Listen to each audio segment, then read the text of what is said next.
Kamran academy classes में आपका स्वागत है। मैं कामरान अकमल। आज के इस वीडियो में जो हम डिस्कस करने जा रहे हैं वो है इंक्लूसिव एजुकेशन का टीचिंग एप्टीट्यूड पार्ट 2। सबसे पहला जो क्वेश्चन है वह है the word DPEP stands for. DPEP का मतलब क्या होता है? तो इसका जो एग्जैक्ट मतलब है वह है डिसेबल्ड प्रोजेक्ट एजुकेशन प्रोग्राम। तो disabled project education program DPE का मतलब होता है। Which one of the following principles facilitate inclusive education. इसमें से कौन सा प्रिंसिपल्स जो है वो इंक्लूसिव एजुकेशन को फैसिलिटेट करता है? तो यहाँ पर अगर हम बात करते हैं कि इसका जो करेक्ट आंसर हो जाएगा वह है option C, to you the student should be given due importance. के जो बच्चे होते हैं उनको हमें क्या है इम्पोर्टेंस देनी चाहिए ताकि वो भी जो परेशानियों से जूझ रहे हैं उनको हम टाइम दें ताकि वो चीज़ों को ज़्यादा से ज़्यादा गेन कर सके। लर्निंग डिसेबिलिटी क्या है? तो यहाँ पे अगर हम लर्निंग डिसेबिलिटी के बारे में बात करते हैं कि इज़ अ वेरिएबल स्टेट, ये एक वेरिएबल स्टेट होता है।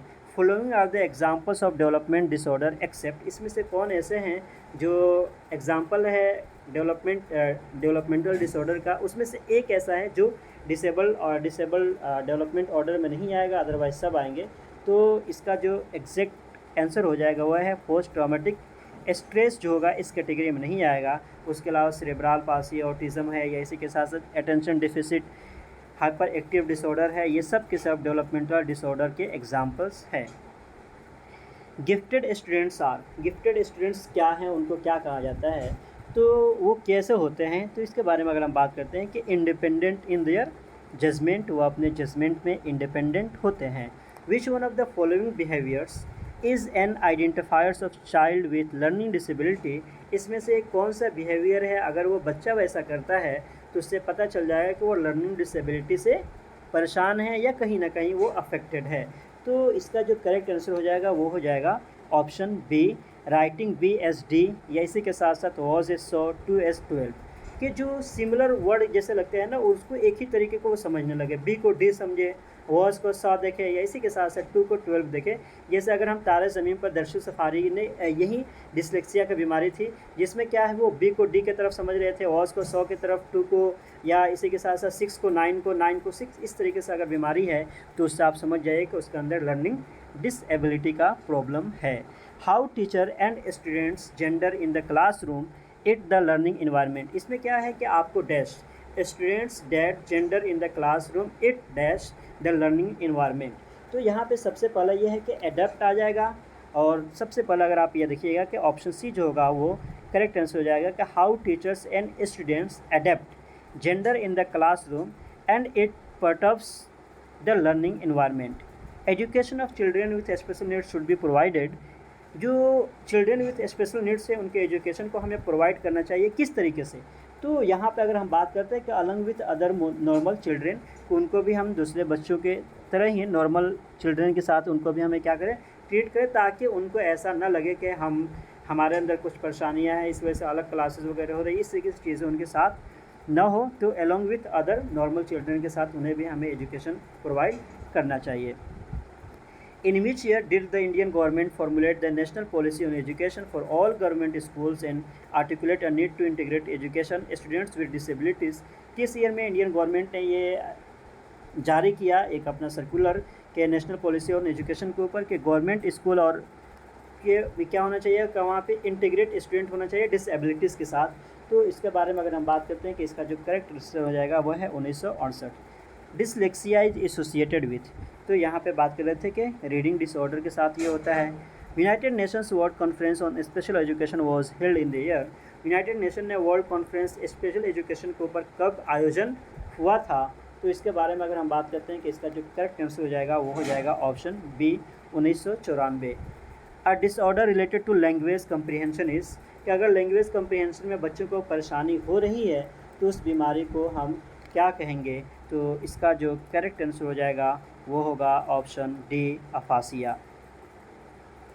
To cater the children from disadvantage background a teacher should, कि जो डिसएडवांटेज बैकग्राउंड के जो बच्चे होते हैं उनके साथ टीचर का बिहेव कैसा होना चाहिए, किस तरीके से वह बर्ताव करें? तो इसका जो करेक्ट आंसर हो जाएगा वो है try to find out more about them and involve them in class discussion, कि उनको फाइंड आउट करने की कोशिश करिए, उनको क्लासरूम के डिस्कशन में इन्वॉल्व करिए ताकि उनको ज़्यादा से ज़्यादा फ़ायदा हो सके, उनको इनक्रेज करिए।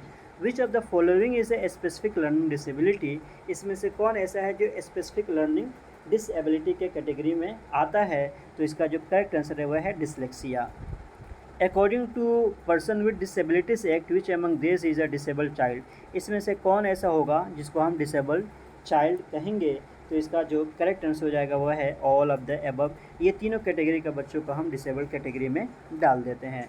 The mental act was introduce in the year, mental health act को किस साल लाया गया था? तो इसका जो करेक्ट आंसर है वह है ऑप्शन ए 1987 में। Orthopaedically impaired children are likely to have, जो ऑर्थोपेडिकली इम्पेयर्ड चिल्ड्रेन होते हैं वो किस तरीके की बीमारियों से परेशान होते हैं? तो इसका जो करेक्ट आंसर हो जाएगा वो हो जाएगा आपको dysgraphia. Option B is the correct answer. An IQ range of 20 to 35 would indicate what degree of retardation, कि अगर IQ रेंज जो है 20 से 35 है तो वो रिटार्डेशन के कितने डिग्री को इंडिकेट करता है? तो यहाँ पर अगर हम बात करते हैं कि इसका जो करेक्ट आंसर हो जाएगा वो हो जाएगा ऑप्शन सी सीवियर, यानी कि बहुत कम ही उसका IQ जो होता है वो काम कर रहा है। Dysgraphia is associated with, dysgraphia किसके साथ एसोसिएट है? तो इसका जो करेक्ट आंसर हो जाएगा अगर हम बात करते हैं कि यहाँ पे वो हो जाएगा राइटिंग के साथ। तो रीडिंग के साथ अलग है, मैथमेटिक्स के साथ अलग है, ये सब अलग अलग तरह की बीमारियाँ हैं, तो ये आपको देखना होगा। तो ये अगर हम बात करते हैं कि राइटिंग के साथ इसका एसोसिएशन है। Special education is related to, special education किस चीज़ से रिलेटेड है? तो यहाँ पे अगर हम बात करते हैं कि special education, education for the handicapped. Option B is the correct answer. IDEA stands for, IDEA का फुल फॉर्म क्या है? तो इसका जो करेक्ट आंसर है वह है individual with disabilities education act. तो ये फुल फॉर्म भी आपको याद रखना है ताकि ज़्यादा दिक्कत न हो अगर इस तरीके से क्वेश्चन आपसे पूछे जाते हैं। तो the rehabilitation council of India act was introduce in the year, rehabilitation council of India act को कब लाया गया था? तो इसका जो करेक्ट आंसर हो जाएगा वो है option A 1992। Children and young adults can generally hear sound ranging from, कि जो खास तौर से चिल्ड्रेन एंड यंग एडल्ट जो होते हैं वो आवाज़ को सुन पाते हैं, उसका रेंज कहाँ से कहाँ तक होता है? तो इसका जो करेक्ट आंसर हो जाएगा वो है 20 से लेकर 20,000 तक हर्ट्ज़ को वो सुन सकते हैं। एन इंक्लूसिव स्कूल, एक इंक्लूसिव स्कूल जो होता है वो किस टाइप का होता है? तो यहाँ पे अगर आप बात करते हैं ना, देखिए ऑप्शन क्या है, is committed to improve the learning outcomes of student respective of their capabilities, ये तो होगा नहीं। Differentiate between students and set list, ये भी नहीं होगा। इसी के साथ committed particular to improve the learning outcomes of specially able student, और उसी के साथ साथ decide learning according to their disability. तो यहाँ पे ऑप्शन सी जो होगा वो करेक्ट आंसर हो जाएगा कि जो लर्निंग आउटकम्स है स्पेशली एबल स्टूडेंट का, उनकी तरफ हमें ध्यान देने की ज़रूरत है।